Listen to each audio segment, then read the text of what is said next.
Hello students, welcome to our new chapter statistics. मैं हूं आपका मेंटर वेद प्रकाश। स्टूडेंट्स, अब हम आ गए हमारा एक नया और बहुत ही इंटरेस्टिंग चैप्टर स्टैटिस्टिक्स। इसमें हम क्या करते हैं? इसमें हम गिवन डेटा को स्टडी करते हैं, डेटा एनालिसिस करते हैं। इसका मैक्सिमम यूजेज आपके मार्केट स्टडी में होता है।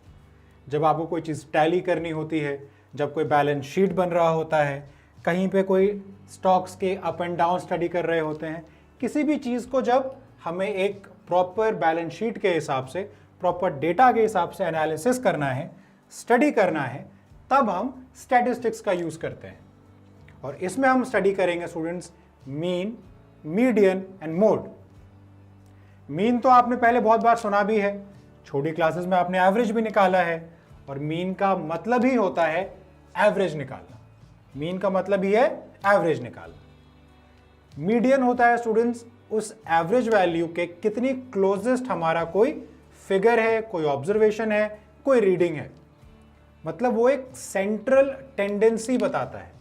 मीडियन बताता है हमारा सेंट्रल टेंडेंसी क्या है जितने भी गिवन ऑब्जर्वेशंस हैं उनके। फिर आता है मोड। मोड हमें बताता है students what is the maximum frequency of a certain observation. किसी ऑब्जर्वेशन की मैक्सिमम फ्रीक्वेंसी क्या है, कौन सा ऑब्जर्वेशन सबसे ज्यादा बारी आया हुआ है, वो होता है हमारा मोड। तो आइए चलिए शुरू करते हैं हमारा इंटरेस्टिंग चैप्टर स्टैटिस्टिक्स। स्टार्ट करेंगे मीन से। सो स्टूडेंट्स, हमारे फर्स्ट सेक्शन में हम स्टार्ट करेंगे मीन समझने से। जैसा मैंने आपको इंट्रोडक्शन में भी बताया, मीन का मतलब होता है एवरेज, सेंट्रल वैल्यू। आपने क्रिकेट मैच तो देखा ही है, वहां आप देखते हैं कि कमेंटेटर्स बहुत बार बैट्समैन की, बॉलर्स की एवरेज की बात करते हैं।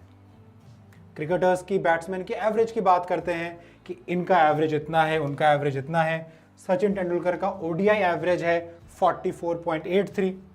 इसका मतलब क्या है? इसका मतलब यह है कि सचिन तेंदुलकर ने अपने पूरी लाइफ टाइम में जितने भी ओडीआईज खेले हैं, उसका एवरेज स्कोर पर मैच अगर हम देखें तो वो 44.83 है।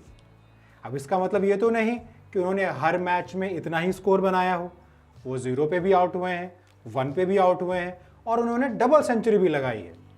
तो इसलिए इस एवरेज निकालने से हमें यह फायदा होता है कि हम सारे मैचेस का एक कंसाइज, एक एवरेज वैल्यू निकालते हैं जो लोअर वैल्यू को भी कंपनसेट करता है और मैक्सिमम हाईएस्ट वैल्यू को भी कंपनसेट करता है।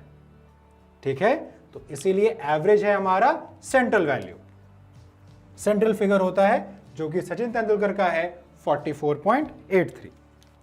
आपने बहुत बार न्यूज़ चैनल्स पे सुना है कि जो आपके वेदर डिपार्टमेंट्स हैं वो बताते हैं कि पिछले एक हफ्ते का एवरेज टेम्परेचर इतना था, आने वाले एक हफ्ते में एवरेज टेम्परेचर इतना होगा, इस साल में इस शहर में एवरेज रेनफॉल इतना मिलीमीटर है, इतना सेंटीमीटर है।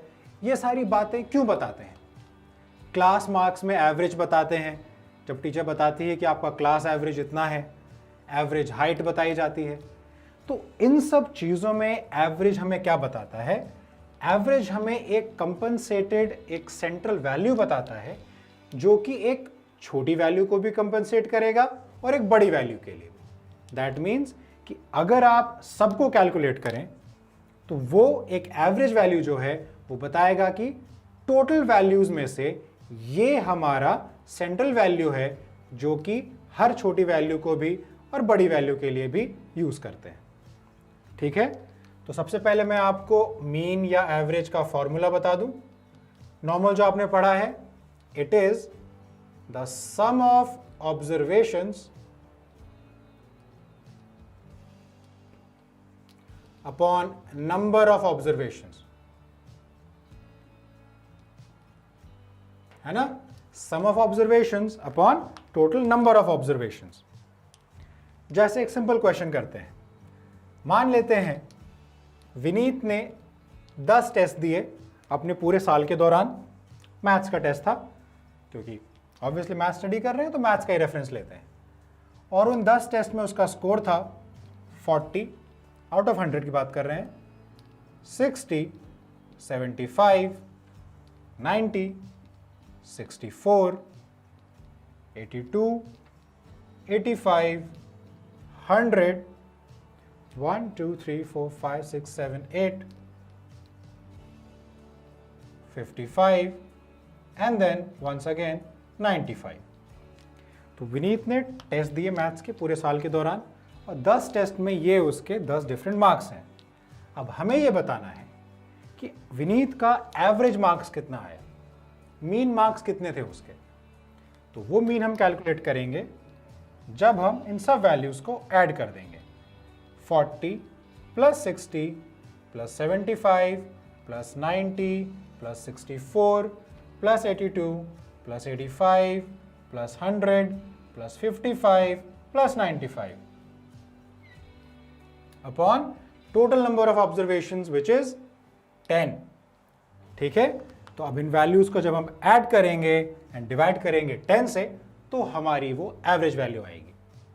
स्टूडेंट्स एक बात और नोट करिए, जो आपका एवरेज वैल्यू है वो हमेशा जो मिनिमम वैल्यू है उससे ज़्यादा और जो मैक्सिमम वैल्यू है उससे कम आएगा, क्योंकि ये दोनों की कंपनसेटरी वैल्यू है, कंपनसेट करने वाली वैल्यू है।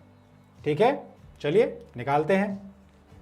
सो स्टूडेंट्स इन नंबर्स का सम आता है 746 divided by 10, so the mean comes out to be 74.6। So Vineet ने अपने पूरे क्लास 10th के दौरान पूरे साल में जो एवरेज मार्क्स अटेन किया है वो है 74.6।